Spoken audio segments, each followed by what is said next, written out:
देश की अर्थव्यवस्था में लगातार तेजी बनी हुई है। विभिन्न देशी और विदेशी एजेंसियां लगातार भारत की अर्थव्यवस्था में भरोसा जता रही हैं और सबसे तेज बढ़ती हुई भारतीय अर्थव्यवस्था के आंकड़े भी यही कहानी बयां कर रहे हैं। हालांकि इन आंकड़ों को लेकर देश में राजनीति भी तेज हो गई है। कांग्रेस इकोनॉमी के आंकड़ों पर सवाल खड़े कर रही है तो बीजेपी राहुल गांधी के डेथ इकोनॉमी वाले बयान को लेकर राहुल गांधी और कांग्रेस को जमकर घेर रही है। केंद्र की मोदी सरकार के सुधारों का असर देश की अर्थव्यवस्था पर साफ नजर आ रहा है। देश आर्थिक मोर्चे पर तेजी से आगे बढ़ रहा है। सरकार ने वित्त वर्ष 2026 के लिए भारतीय अर्थव्यवस्था में 7.4% वृद्धि का अनुमान जताया है, जो पिछले साल के वृद्धि दर 6.5% के मुकाबले ज्यादा है। सांख्यिकी मंत्रालय ने यह अनुमान जारी किया है, जो भारतीय अर्थव्यवस्था के लिए एक सकारात्मक संकेत है। सरकार का मानना है कि इस वित्तीय वर्ष में भारत की अर्थव्यवस्था मजबूत रुझान के साथ आगे बढ़ेगी। ताजा अनुमान पर पीएम मोदी ने सोशल मीडिया पोस्ट में कहा कि भारत की रिफॉर्म एक्सप्रेस लगातार रफ्तार पकड़ रही है। ये एनडीए सरकार के व्यापक निवेश प्रोत्साहन और मांग आधारित नीतियों की वजह से संभव हुआ है। पीएम ने कहा कि चाहे वो बुनियादी ढांचा हो, विनिर्माण प्रोत्साहन हो, डिजिटल सार्वजनिक सेवाएं हो या व्यापार करने में आसानी, हम एक समृद्ध भारत के अपने सपने को साकार करने के लिए काम कर रहे हैं। देश की बेहतर अर्थव्यवस्था से जुड़े ताजा आंकड़ों का जहां भाजपा और अन्य दलों ने स्वागत किया है, वहीं कांग्रेस अब भी अपने पुराने रवैये पर अडिग है।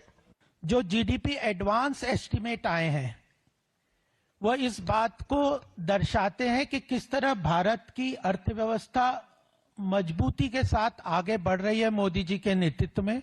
जीडीपी का 7.4% जो एनएसओ का रिपोर्ट आया है, वो उस बैकग्राउंड में जब टैरिफ को लेकर के या ग्लोबल जो एक हलचल मचा हुआ है, उस बैकग्राउंड में ये तो इसका मतलब जो मैनेजमेंट है, फिस्कल मैनेजमेंट, प्रधानमंत्री जी का, वित्त मंत्री जी का, बहुत ही पॉजिटिव डायरेक्शन में देश की अर्थव्यवस्था चल रही है। हमारा पूरा का पूरा मध्य और लघु उद्योग समाप्त क्यों हो रहे हैं? क्यों ये नरेगा का रेशियो 90-10 से कर दिया गया? जीएसटी का जो बकाया है वो प्रदेशों को क्यों नहीं दिया गया? 90-10 में तो भारत सरकार दे रही थी ना, 90 पे, अब 60 कर दिया। कहां से करेंगे प्रदेश? सब घाटे में है।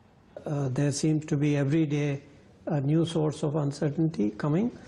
So I think the overall in Indian economy has done very well to cope with these huge unprecedented uncertainties.